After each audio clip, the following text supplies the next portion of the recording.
Las japonesas volvieron y trajeron Todd Transcribed by TurboScribe, Go Unlimited to remove this message. En 2026, 4 marcas japonesas lanzaron simultáneamente las actualizaciones más agresivas de sus motos deportivas en casi una década. No es coincidencia, es una respuesta coordinada a años de narrativa que decía que Japón había perdido el paso, que las superbikes de combustión estaban muriendo y que el futuro pertenecía a otros. Honda, Kawasaki, Suzuki y Yamaha acaban de demostrar con datos y con ingeniería real que esa narrativa estaba completamente equivocada. Y lo que cada una trajo es tan diferente entre sí que la pregunta ya no es cuál es la más rápida. La pregunta es cuál entiende mejor hacia dónde va este deporte. Una sola palabra en comentarios. ¿Cuál de las 4 esto marca? Para entender el peso de lo que Suzuki acaba de hacer, hay que recordar dónde estaba hace 2 años.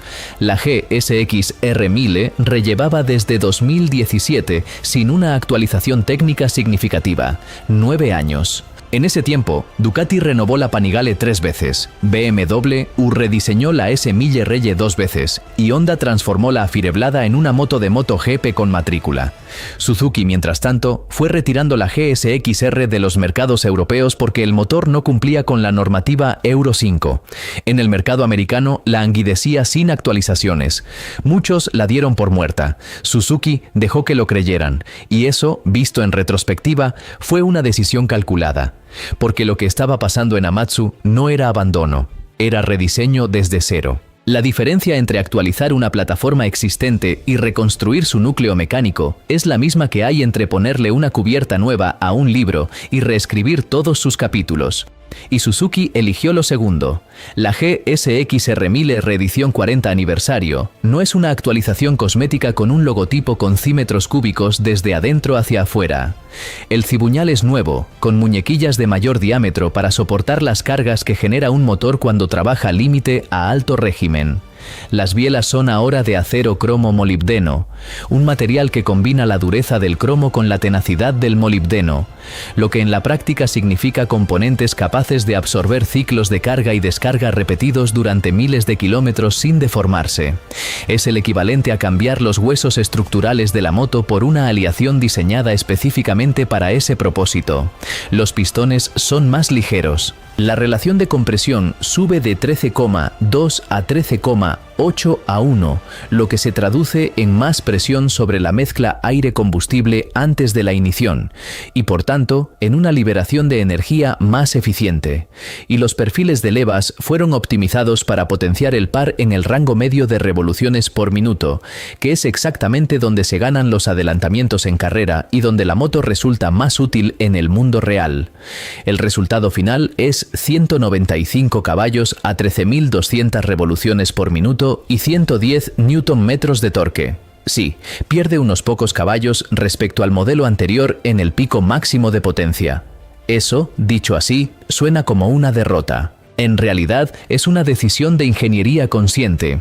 Una curva de potencia más plana lineal es más fácil de explotar en su totalidad, especialmente cuando el piloto no lleva el nombre de un equipo de Word de CVK en el casco. La potencia máxima es el número que aparece en el catálogo. La curva de par es lo que se siente cuando se sale de una curva. Suzuki eligió mejorar los segundos sin sacrificar lo primero más allá de lo que el margen de Euro 5 imponía. Y ese punto es clave. El motor ahora cumple Euro 5, lo que significa que la GSX-R vuelve a venderse legalmente en Europa después de años de ausencia. En términos comerciales, eso no es menor. Europa representa uno de los mercados de superbikes más grandes y más exigentes del mundo. Recuperar ese mercado con un motor reconstruido a este nivel no es volver por la puerta de atrás. Es volver por la principal. Pero lo que hace verdaderamente única a esta moto es algo que ningún otro fabricante ha replicado en producción en este segmento. El sistema SRUV distribución variable mecánica de válvulas. Para entender por qué esto importa, hay que entender primero cómo funciona. La mayoría de los motores modernos tienen un perfil de leva fijo. Las válvulas se abren y se cierran siempre en el mismo momento del ciclo, independientemente de si el motor gira a 3.000 o a 13.000 revoluciones por minuto. Eso es un compromiso. El perfil se diseña para funcionar razonablemente bien en todo el rango, pero nunca es óptimo en ningún punto específico. Los sistemas de distribución variable modifican ese timings según las condiciones. Los de Honda, Yamaha y BMW lo hacen mediante presión de aceite o actuadores electrónicos. Más componentes, más peso, más puntos de fallo potencial. El sistema de Suzuki lo hace mecánicamente, con menos partes móviles, sin el electrónica adicional en ese circuito y con una respuesta más directa. La lógica no es solo elegante, es probada en condiciones donde el fallo tiene consecuencias reales. Esa tecnología no nació en un laboratorio de desarrollo comercial, nació en las 24 horas de Suzuki y en el Campeonato del Mundo de Resistencia, donde Suzuki acumula 15 títulos mundiales. Una carrera de resistencia es el entorno más brutal posible para la ingeniería de motocicletas. El motor tiene que mantener rendimiento máximo durante 24 horas consecutivas. A temperaturas extremas, con pilotos alternando cada hora, con cambios de presión atmosférica y temperatura de las faltas a lo largo de la noche y el día. El componente que sobrevive a ese entorno no necesita demostrar nada en un banco de pruebas de laboratorio. Ya ha demostrado lo que necesitaba demostrar donde más importa. Esa es la diferencia entre tecnología de marketing y tecnología de competición. Los alerones de fibra de carbono opcionales merecen un análisis propio. El proceso de fabricación es inusual incluso para piezas de carbono de alto rendimiento. En la mayoría de los procesos convencionales, el núcleo del molde permanece dentro de la pieza o se extrae mecánicamente.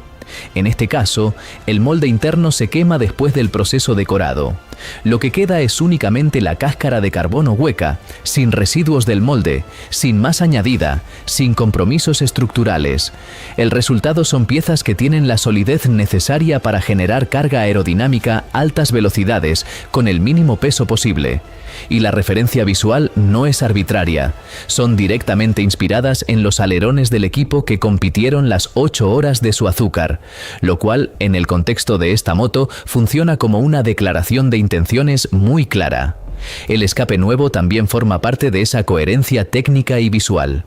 El colector fue reubicado bajo el motor, una configuración que no solo mejora la eficiencia catalítica necesaria para cumplir las normativas de emisiones, sino que libera completamente la parte lateral y trasera de la moto. Una de las pocas críticas consistentes que recibía el modelo anterior era el volumen visual del sistema de escape. Esa crítica ya no tiene objeto. Su azúcar tardó 9 años, pero lo que presentó en 2026 no es el trabajo de 9 años de espera. Es el trabajo de 9 años de ingeniería concentrada en un motor, un sistema de distribución, un proceso de fabricación y una filosofía que siempre estuvo más cerca de la competición que de cualquier conferencia de prensa. La filosofía de Honda con la afireblada no es nueva. Desde que apareció en 1992, la idea siempre fue la misma: poner en una moto de calle la tecnología más cercana posible a lo que Honda usa en competición. Lo que ha cambiado para 2026 es que esa distancia, que antes era una metáfora de marketing, ahora es literalmente medible en milímetros y en especificaciones técnicas. El motor de 999,9 centímetros cúbicos mantiene las mismas dimensiones de cilindro que la RZ213W de MotoGP, 81 milímetros de diámetro y 48,5 milímetros de carrera. Esas proporciones específicas tienen una lógica de ingeniería muy concreta. Un diámetro grande con una carrera corta significa que el pistón recorre menos distancia por ciclo. Eso permite a motor girar a RPM más altas con menor velocidad lineal del pistón, lo que reduce el calor generado por la fricción y el desgaste en los segmentos. El resultado es un motor que puede mantenerse en la parte alta de su curva de potencia con mayor consistencia y durante más tiempo. Esa misma razón por la que los motores de Fórmula 1 tienen proporciones similares, y es lo que permite a la RZ213W de MotoGP girar por encima de las 18.000 revoluciones por minuto de forma sostenida.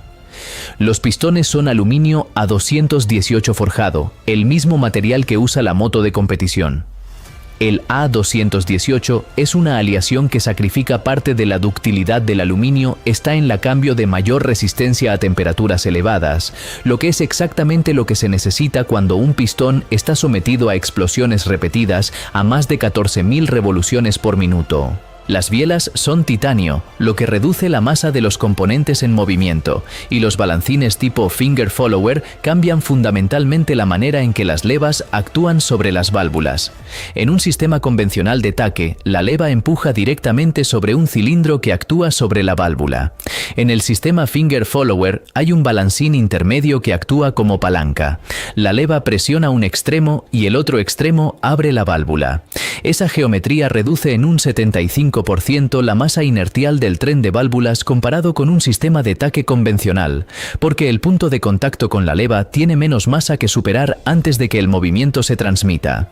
A 14.000 revoluciones por minuto, esa diferencia no es trivial. Significa que las válvulas siguen con más precisión la curva que el diseño de levas de Ordena, en lugar de quedarse atrás por inercia. El recubrimiento de LC, carbono tipo diamante, en los lóbulos de levas reduce adicionalmente la fricción en un 35%, lo que suma más eficiencia en cada ciclo.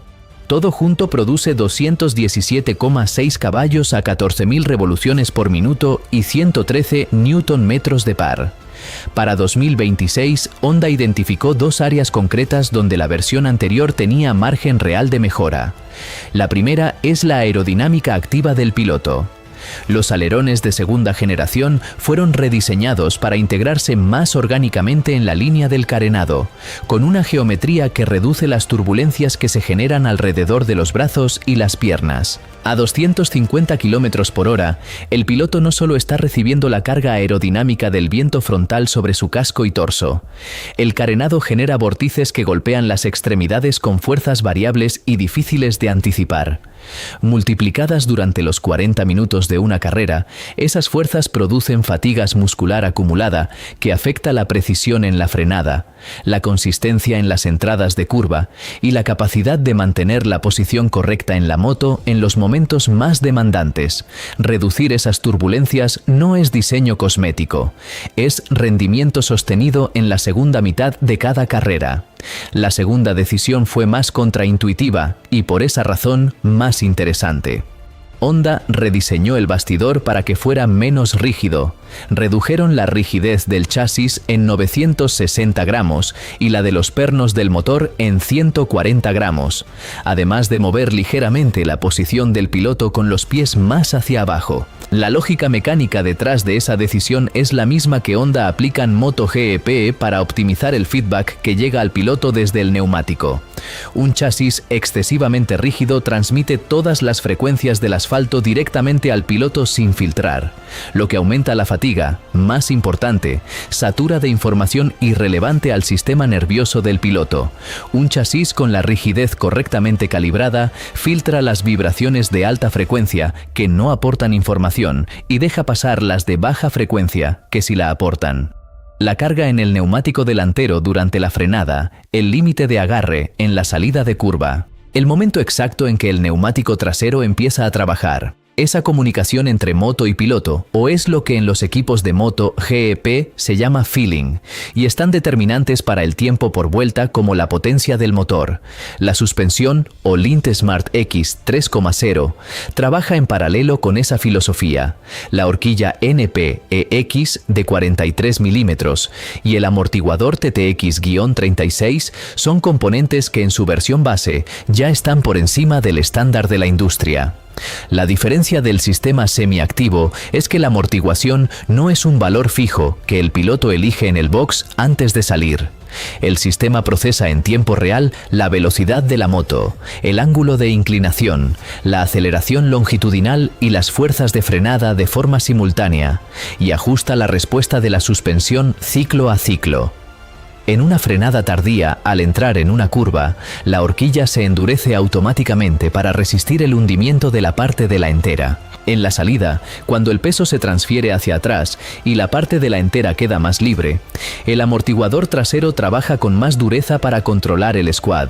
Los frenos Brembo, Stylema R con discos de 330 milímetros, completan un paquete que objetivamente no deja nada que añadir, y entonces llega Dean Harrison y todo se vuelve más real. En el Turistro Uffie de la isla de Man de 2025, Harrison ganó las 2 carreras de Superstock con esta moto. Su vuelta vuelta rápida fue a una velocidad promedio de 218 km por hora.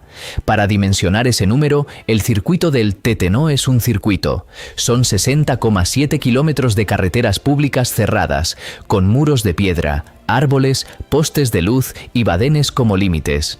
A 218 km por hora de media a lo largo de ese recorrido, los errores no tienen corrección posible. Harrison registró la tercera vuelta más rápida en la historia de la prueba más antigua y más peligrosa del mundo, y lo hizo en un moto que se puede comprar con matrícula. La respuesta de Honda United Kingdom fue lanzar una edición limitada de 12 unidades réplica exacta de la moto de Harrison, con su número y su librea.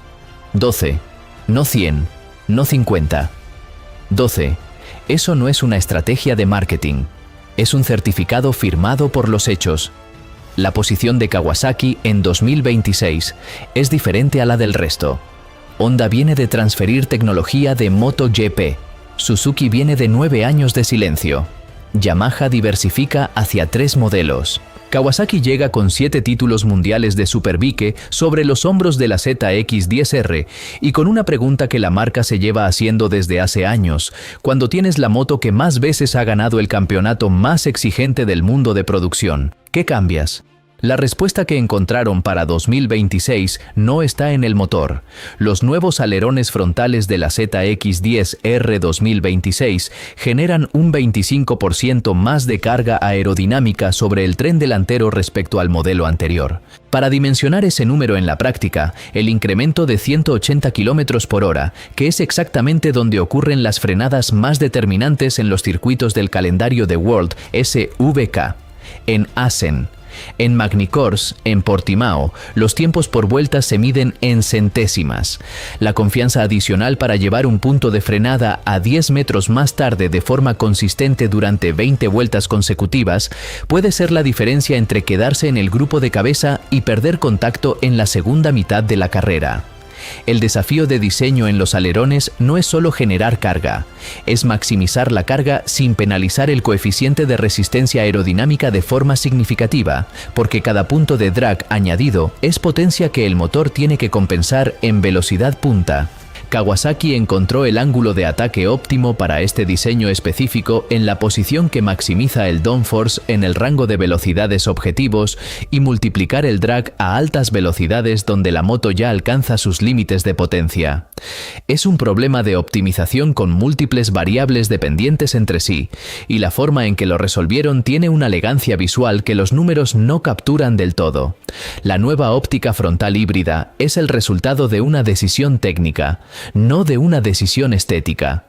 Los proyectores LED para luces bajas concentran el AZ con la precisión necesaria para circular en condiciones reales, pero los reflectores profundos para luces altas y posición tienen una geometría que genera esa mirada oscura y penetrante que caracteriza el frontal de la 2020 a 26. Lo que hace interesante esta solución es que la reubicación de la entrada Rammer al frente no fue impulsada por el rediseño óptico o ni al revés.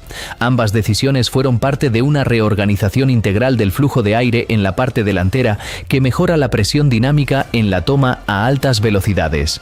El aire que entra al motor no llega con la misma presión en todos los diseños de toma. Una entrada posicionada de cara al flujo de aire a alta velocidad aprovecha el efecto de compresión dinámica del aire para aumentar la presión en el colector de admisión, lo que suma potencia sin añadir componentes mecánicos.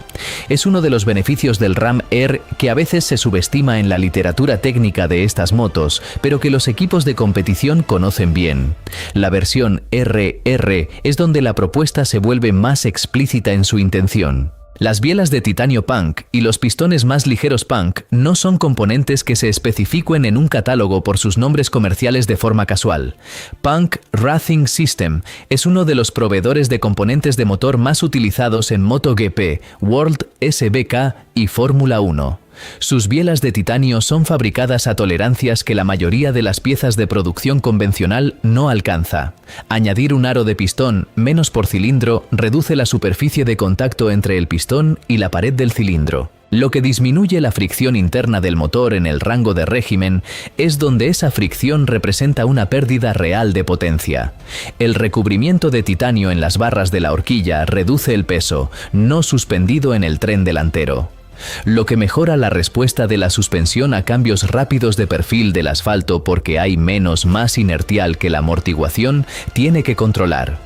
Estas no son mejoras de catálogo para justificar un precio más alto.